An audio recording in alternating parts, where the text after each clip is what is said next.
rujuk kepada statistik yang pertama teruslah, iaitu ini adalah statistik bagi bulan sehingga Mei 30 hari bulan, yang mana mengambil kira apa yang berlaku daripada bulan sebelum, kemudian langkah-langkah yang kita akan ambil lah untuk bulan yang berikutnya. Jadi untuk hari ini, kalau saya boleh rujuk kepada statistik yang pertama teruslah, iaitu ini adalah statistik bagi bulan sehingga Mei 30 hari bulan, yang mana mengambil kira apa yang berlaku daripada bulan sebelum itu sehinggalah Mei. Jadi kaedah yang kita guna pakai memang setiap bulan kita ada mesyuarat task force. Di dalam mesyuarat itu yang kita sahkan angka-angka yang terkini. Jadi bagi tempoh sehingga Mei, kalau kita boleh lihat sebenarnya berlaku penurunan sedikit, iaitu dari segi projek lewat, bulan 4 kita ada 141, masuk bulan 5 sehingga bulan 5 kita dapat turunkan sehingga 124 projek lewat. Manakala bagi projek sakit ada penurunan daripada 481 sehingga 471. Tetapi di sini yang memang kami tekankan, iaitu cara membaca data itu bahawa untuk tracking projek lewat sakit dan terbengkalai ini angkanya dinamik.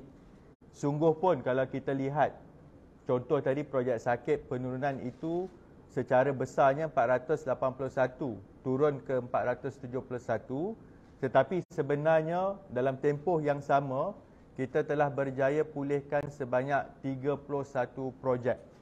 Bila disebut dipulihkan 31 projek perumahan itu, 28 projek perumahan telah berjaya mendapat CCC, manakala 3 lagi tu kita lancarkan kembali on track.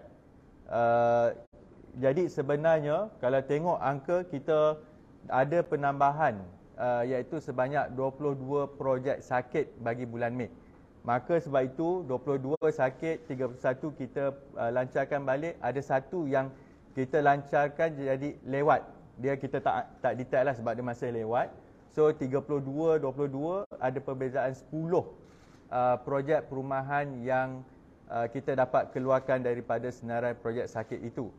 Manakala dari segi angka terbengkalai itu masih kekal statik pada 112 projek terbengkalai. Namun kalau kita tengok juga berdasarkan tracking yang kami laksanakan bagi unjuran tahun 2023, kita lihat memang masih berada pada paras tersebutlah. Maksudnya unjuran untuk tahun ini masih sekitar akan ada 123 projek lewat dan juga 397 projek sakit yang boleh berlaku kalau kita tidak ada langkah intervensi. Maka sebab itu gambaran yang kami bagi untuk tempoh tahun 2023. Cuma angka absolut ataupun angka yang ada sehingga bulan Mei adalah masih pada tahap 471 projek sakit, 124 projek lewat dan juga 112 projek terbengkalai. Itu yang pertama untuk statistik hari ini. Tetapi juga untuk mengambil kira agar perbandingan yang dibuat ini, bila saya sebut projek sakit dan terbengkalai, angkanya adalah absolut kepada berapa jumlah projek. Jadi bagi membolehkan tracking itu lebih dapat perbandingan sama ada dari segi sudut ekonominya, dari sudut kewangannya ataupun dari sudut pasaran. Maka kalau saya boleh pindah ke slide yang kedua, yang mana saya telah minta pasukan task force untuk menilai dari segi soal nilai kasar projek ataupun Gross Development Value, GDV. Kalau kita tengok GDV sehingga hari ini, kalau dari segi terbengkalai, projek yang terbengkalai ini, nilaiannya adalah sekitar 13.05 bilion ringgit. Cuma kat sini yang saya nak tunjukkan bahawa bila kita sebut kita telah berjaya lancarkan contohnya bulan Mei sebanyak 31 projek sakit, nilaian yang kita selamatkan ataupun berjaya pulihkan itu adalah sekitar 1.66 bilion ringgit. Manakala sehingga total jumlah projek yang kita telah lancarkan bagi tahun 2023 iaitu 149 projek. Seperti mana data sebelum ini, 149 projek yang kita berjaya lancarkan itu nilaiannya mencecah 15.2 bilion ringgit. Jadi itu quantum dari segi nilaian ringgit itu projek yang kita hadapi, manakala dari segi projek lewat itu 17.6 bilion ringgit, serta dari segi projek sakit sehingga bulan Mei mencecah 50.5 bilion ringgit.